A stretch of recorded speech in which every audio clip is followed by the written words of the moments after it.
I was at a gallery opening on the Upper West Side last autumn, the kind of evening where the room is full of people who are quietly, seriously accomplished, and nobody is trying to prove it. And there was a woman across the room, early 60s, in what I can only describe as a casual outfit. Dark trousers, a soft cream top, flat shoes, nothing dramatic, no statement piece, no visible logo, and yet every single person who walked past her turned back, not because of what she was wearing, because of what the outfit was doing, or more precisely, what it was allowing her to do. I have spent 15 years studying this exact phenomenon, why the same casual outfit reads as effortlessly wealthy on one woman and simply comfortable on another. Why some women look undeniably elegant in jeans and a blazer, while others in the identical combination disappear into the background. And the answer is never the piece itself. It is 6 specific decisions that wealthy women over 50 make consistently without ever discussing them publicly. That is exactly what today's video delivers. 6 points. The complete framework for a casual outfit that reads as expensive, composed, and undeniably elegant, regardless of what you spend. Before we get into it, I have a free gift for you. I've read a lot of comments asking for this, so I built a checklist around it. The Elegant Morning Routine Checklist.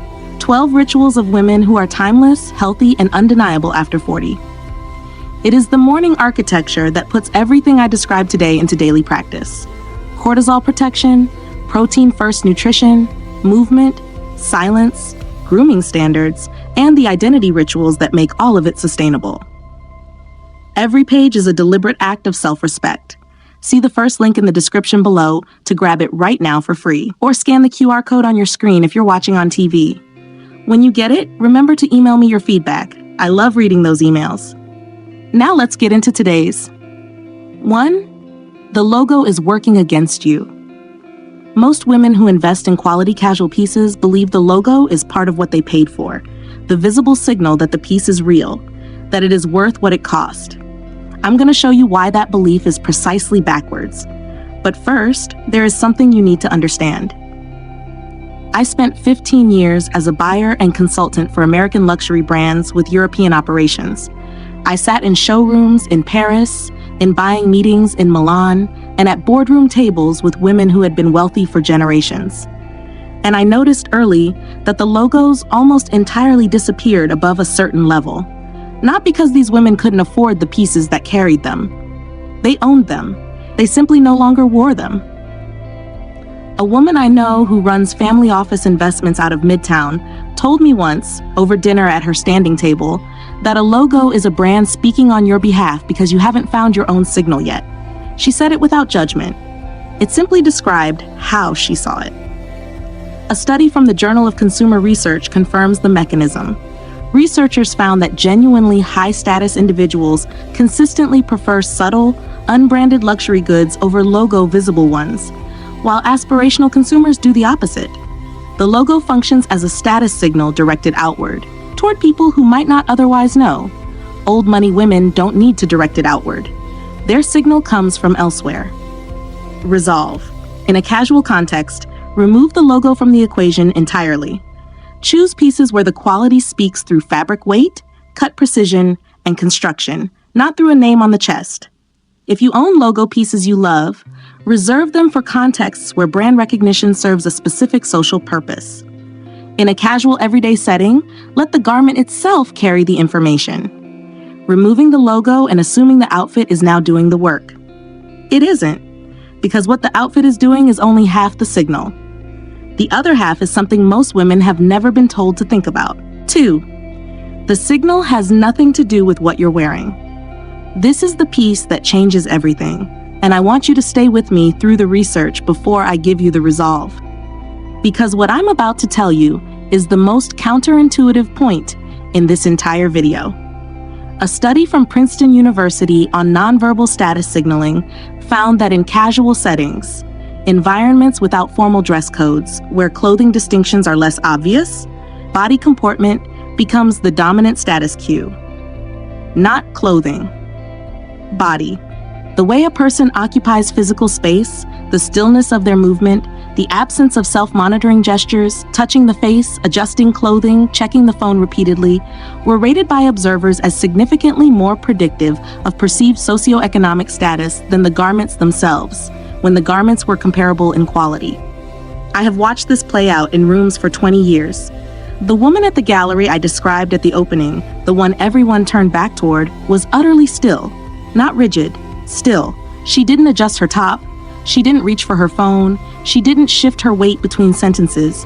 Her body communicated that she had nowhere more important to be and nothing to prove by being there. And that stillness read, at a neurological level, as authority. Resolve. Before you leave the house in any casual outfit, make one decision that has nothing to do with the clothes.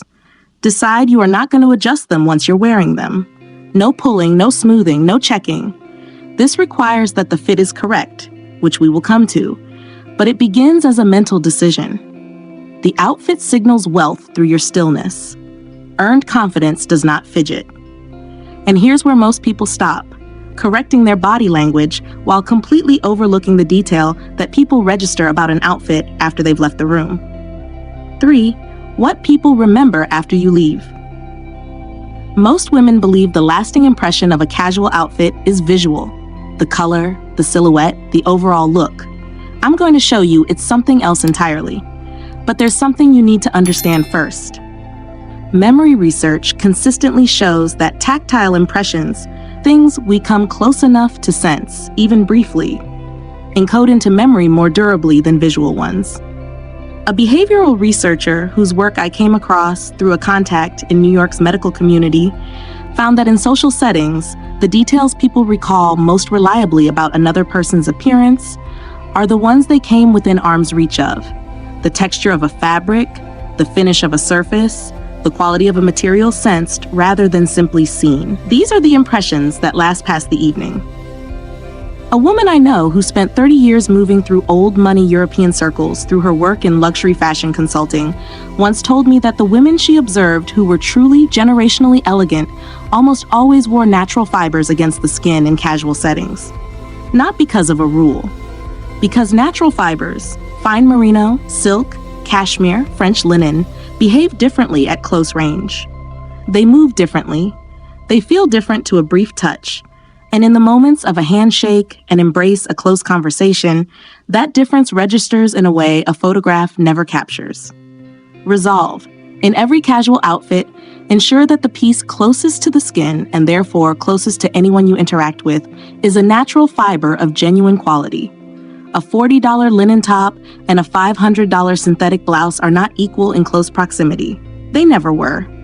Spend where touch is possible. But here's where most people stop, investing in individual quality pieces while assembling them in a way that actively undermines the impression each piece could create alone. Or the precise relationship between two visual decisions.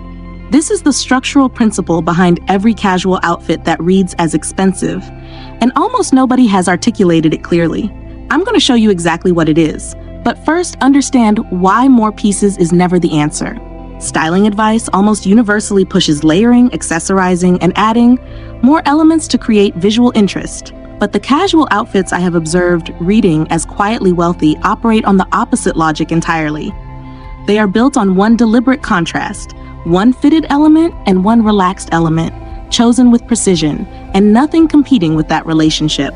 A structured blazer over a relaxed trouser, a fitted merino over a wide-leg pant, a relaxed linen shirt tucked into a precisely cut skirt. The contrast is what the eye reads as intentional. It signals that someone made a decision, not that someone put on clothes. Everything else in the outfit exists to support that relationship, not to introduce new focal points. When a casual outfit has 3 or 4 competing visual decisions, the eye has no anchor. When it has one precise contrast, the eye settles, and the woman inside the clothes becomes the focal point instead. This is exactly what the Undeniable's complete system. 7 complete guides covering identity, presence, first impressions, social mastery, wellness, standards, and your morning ritual, built into one premium curriculum for women who are decided about how they age. Everything the most elegant, vital, and undeniable version of you needs, in one place, for less than a dinner out. It is linked in the description. Go there next. It's linked in the description below. Resolve. Build every casual outfit around one deliberate contrast. Fitted and relaxed, structured and fluid, minimal and textured, and let everything else recede. 2 decisions, precisely related. That is the architecture of a casual outfit that reads as expensive. But here's where most people stop. Getting the relationship right between pieces while wearing a fit that quietly dismantles everything else.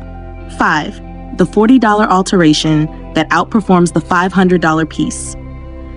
This is the point I want you to sit with longest, because it resolves something that genuinely confuses most women about why expensive clothes don't always read as expensive on them.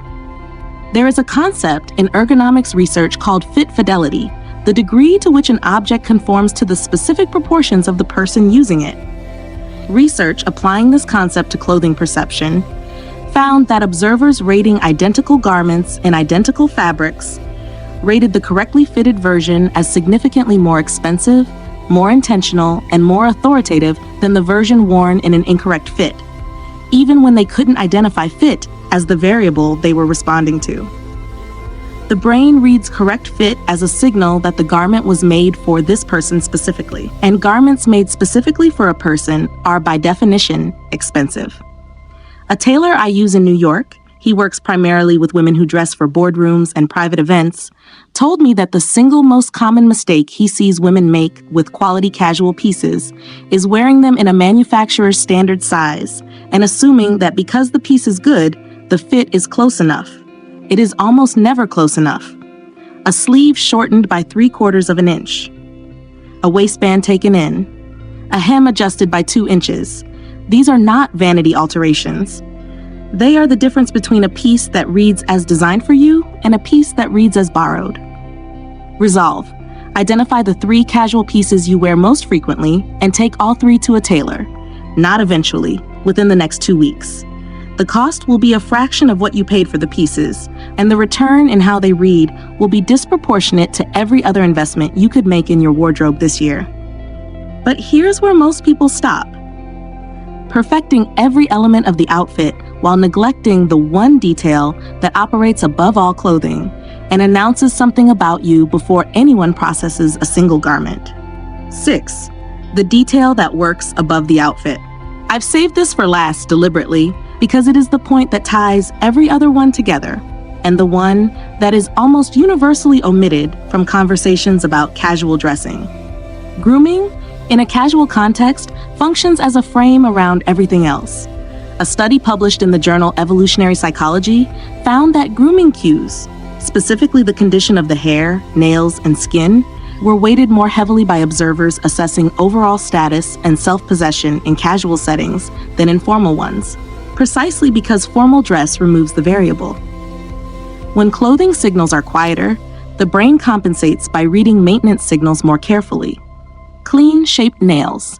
Hair that is deliberately worn, whether styled or simply well-tended. Skin that appears cared for. These are not vanity signals. They are competence signals, and in a casual outfit, they carry the weight that a tailored suit would carry in a formal one. I think often about my own morning ritual, the 12 minutes I give to skincare without exception, regardless of what the day holds. My mother, Claudine, believed that the way you maintained yourself was a form of respect for the people you were about to encounter. My father set a proper table every single night, even when it was just family, even when money was tight. Both of them were teaching the same principle in different rooms. How you attend to the details when nothing is requiring you to is precisely what tells the world who you are. A woman I know who sits on 5 corporate boards told me she has never once walked into a room, casual, formal, or anywhere between, without her nails in perfect condition. Not painted necessarily, shaped, clean, consistent. She said, "People notice what you thought was too small to matter. That is where character lives." The complete framework. Remove the logo and let construction speak. Commit to stillness. Decide before leaving the house that you will not adjust your clothes. Invest in natural fibers for every piece that will come within close range of another person. Build your outfit on one precise visual contrast and let everything else support it. Alter every quality piece you own until the fit is specific to your body. And maintain the grooming details that frame the outfit above and below, because in a casual context, those details are doing the status work that formal dress normally handles. The woman at the gallery was practicing all 6 simultaneously.